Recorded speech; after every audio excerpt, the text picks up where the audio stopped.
Fontanabuona senza frontiere non è solo una manifestazione, ma anche un messaggio che arriva dalla valle per chiedere una maggiore integrazione tra costa ed entroterra. Partire da un evento che coinvolge sia comuni della riviera che dell'interno ed allargare questo modello su altri aspetti. La manifestazione, nata nel 2011, presenta alcune novità nella sua ottava edizione. Un format che riscuote grande successo, però diciamo, proprio per questo abbiamo cercato sempre un rinnovamento, elementi di cambiamento per suscitare nuovi interessi, nuovi stimoli.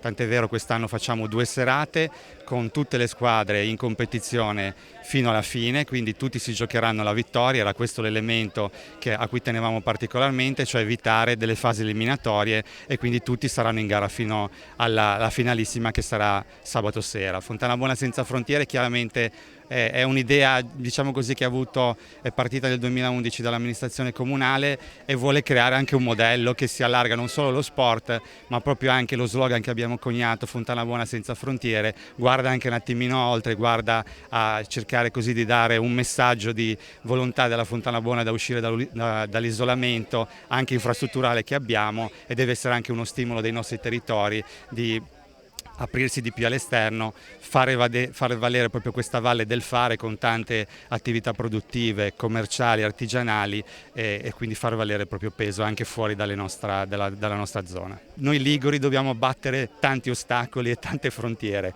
Questo è diciamo, un progetto curioso, anche carino e divertente per poter iniziare.